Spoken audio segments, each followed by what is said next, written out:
Assess the presidential candidates now.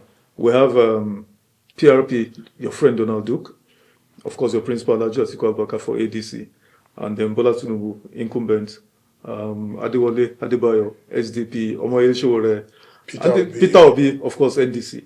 Assess their strengths and weaknesses, their possibility of clinching the presidency next year. Give us an assessment. Objective, of course, I might add.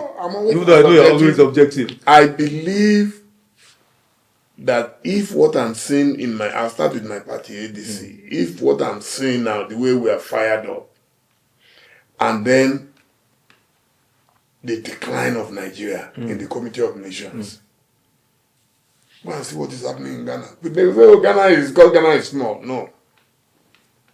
Everything in life has grades. Absolutely. So if you have 200 million people, we should be far greater than Ghana.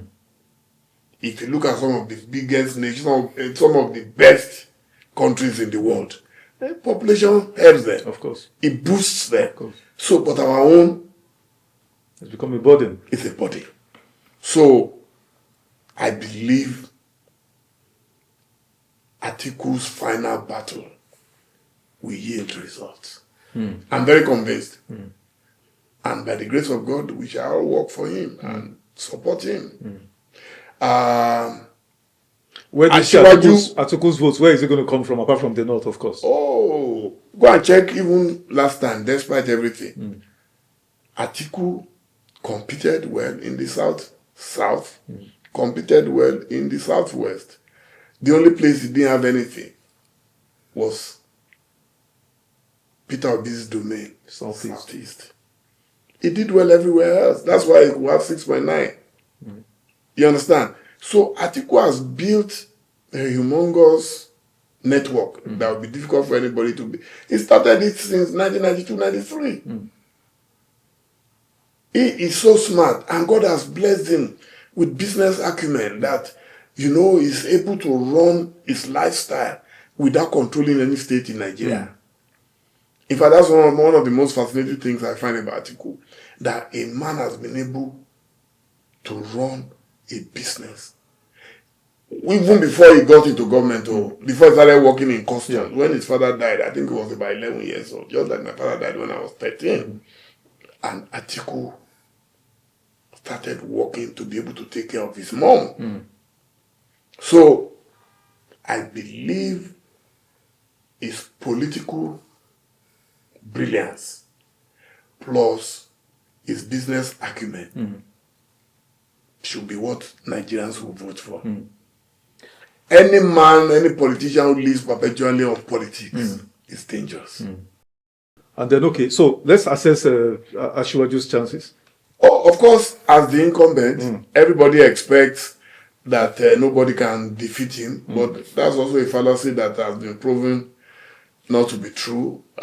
Jonathan was removed, he was incumbent. Mahama in Ghana was removed, he was incumbent. Even Donald Trump was removed.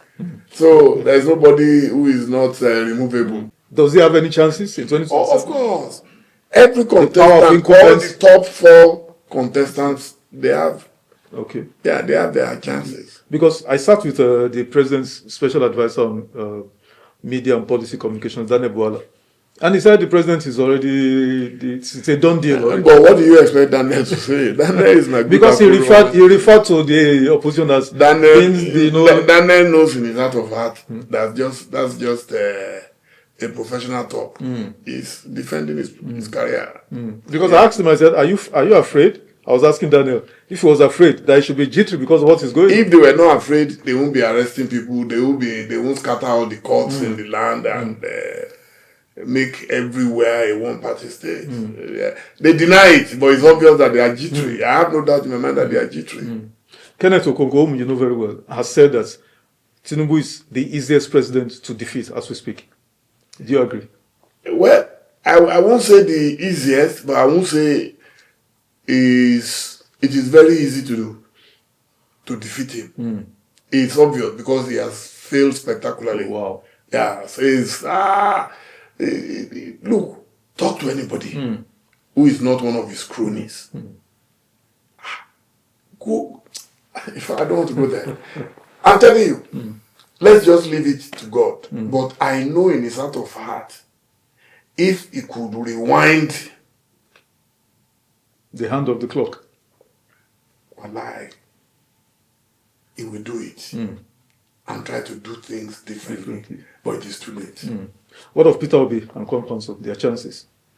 Peter, everybody knows that Peter is a whiz-kid, is a wizard in business, in politics. He has built one of the biggest brands as a political figure in Nigeria and is known beyond Africa.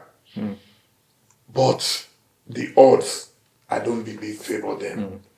Because there is a pattern to elections. I always make reference to how on the night of American elections, you will see Fox News making their projections, you see CNN making their projections, and they make it based on certain established patterns. Yes. So in Nigeria, the established patterns is that majority of voters always vote for their own people. Whether that person will win or he will not win, their loyalty first is to a member of their own community and region and all that. So I believe Peter will do very well in the Southeast. I'm not sure if we do as well as he did last time, because last time he was having 90-something percent, but there's nowhere in the whole of Nigeria where people voted 90-something percent, but he got that turnout. Yes. Then Lagos, he will do well in Lagos, but not as well as last time. You think That's so? my projection. I know. Atiku is going to do. You see, once people see that you have a chance, more people will migrate towards you. Now people can see that Atiku is virtually the king from the north. So people want to, even Igbo people, everybody, this thing is like horse trading. Rub my back, I rub your back. So nobody wants to be in opposition.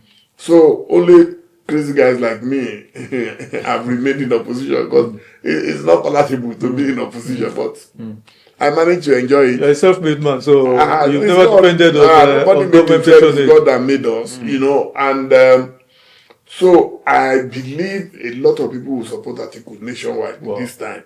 Yes, because they can see that who else is there that has his experience and exposure. What I keep repeating it, the best thing about Atiku is the fact that he is a businessman, he is a Democrat, he is a politician who is not vindictive. Atiku will not come and say because Tinubu offended him in the last regime, I'm going to put him in prison. He's not that kind of person. So people will be more comfortable. In fact, a lot of the governors who are supporting Tinubu now, they are praying silently that he will lose. Because they know if he wins, he will become a full-blown emperor. Wow. That's the truth. Talk to a lot of them privately. They will tell you, talk to them. They will tell you that it is not in their interest for Atiku to come back. That if he comes back, in fact, the Nigerian presidency will become a family affair. Just like you see it elsewhere. Cameroon and correct. Guinea and all the other places. Yes. And I think Asiwaju admires those leaders a lot. So We can't finish this conversation without talking about the National Assembly. What's your view on the National Assembly? The ninth Assembly was described as a rubber stamp. This 10th Assembly has been described variously as worse than being a rubber stamp. When you hear the things that Senator Akpabio, the Senate President, says that insecurity would end 2 weeks immediately after general elections next year, that it is politicians that are doing this. And then a bill is passed, Electoral Act was passed, riddled with all sorts of errors and insertions that was not in the original bill before it was assented to overnight by the president. Laws being brought in by 11 o'clock, passed by 2 p.m. Sir, can you tell, what's your view on the National Assembly? Have they failed? you said it all already. You see, Akpabio is my friend and brother. I was one of his biggest fans when he was governor of Akwa Ibom. But the moment he lost executive power, and don't forget, he also, like others, they have their case files or somewhere. Yes. And these guys keep it for them. So that whenever they step out of Especially the immunity, whatever. Yeah, no immunity. Even now, Yes. they can threaten him that we're going to expose you, we're going to do this, we're going to do that. And so, what do you expect Akpabio to do? Akpabio has a mortal fear of Asiwaju. Wow. Are you serious? Oh, it's obvious. I don't see anything Asiwaju will ask Akpabio to do that he will not do. Very gladly. Wow. Yes. Should, in case Asiwaju comes back and decides to do third term or just stay in office? Oh, he will get it as long as he has life. Oh, I believe that is his dream. Really? Oh, yes. Really? Oh, yes. We should be afraid. Nigerians should be afraid. No, I'm not afraid. If we are mumu enough to let him get it. Did I not won? Exactly. In 2022? Exactly.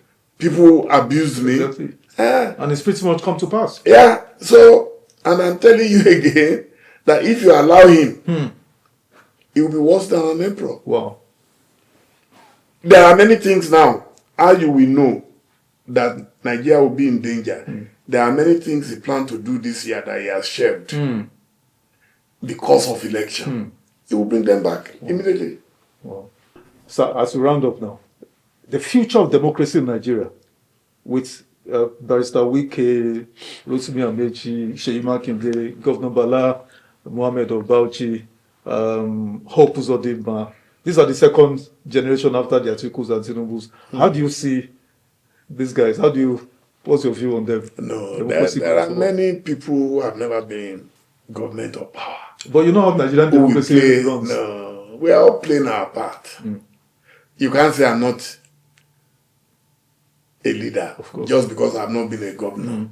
I contested presidential election. Long time ago. 2011. So it will be 16 years. Yes. You will see a new set of leaders emerge.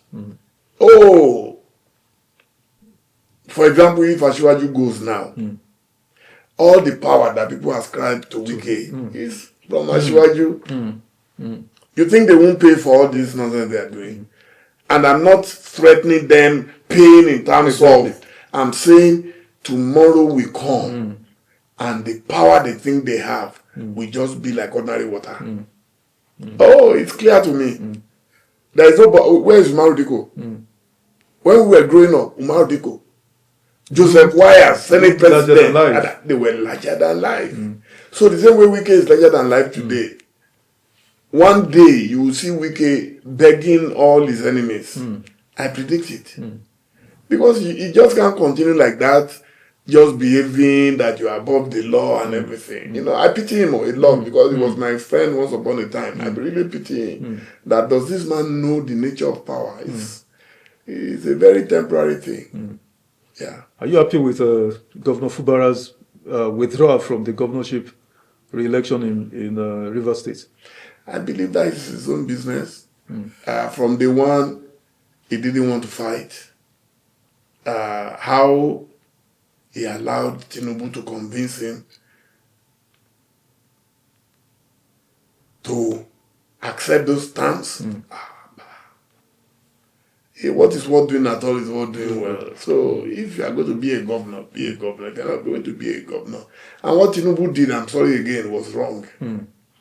Giving too much power to Wike because you think you need Wike for whatever you need him. No. It was very cruel to Fubara. Nobody, if Fubara himself has not been able to say it, but I can say it, that Tinubu was very cruel to. You declare the state of emergency in a state where there was nothing. Now they are killing people, you have not declared the state of emergency where they are killing people.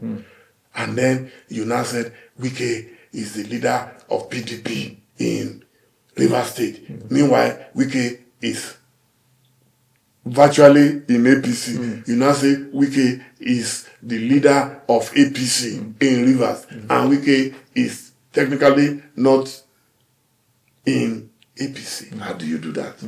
I've never seen a president who would virtually hand over two political parties, opposing parties, and give them to one man just because you want to survive in power.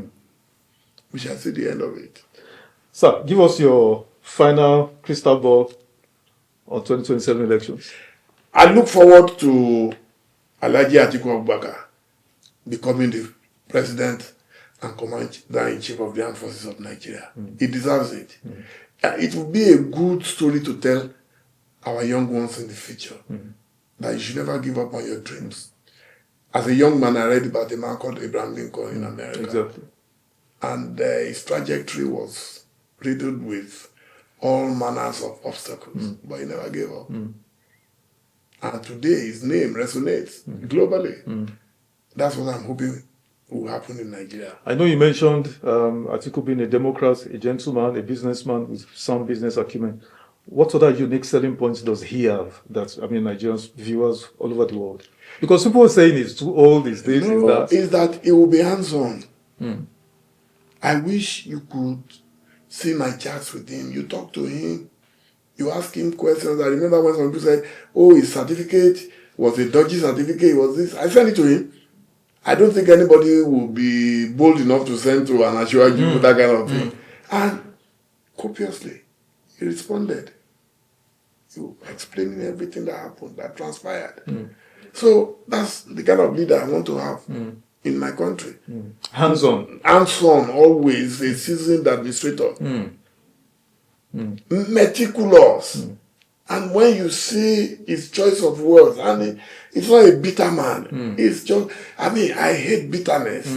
I can't stand in a foul environment. Everyone around Asiwaju is jittery. Wow.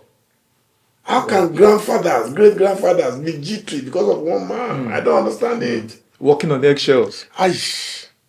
It's unfortunate, though. Wow. Very, very unfortunate. And I hope Asiwaju, if he's watching, will listen to me as a true brother and a true friend who wanted him to succeed. But unfortunately, he's blown it. He has blown it. Yeah. Wow.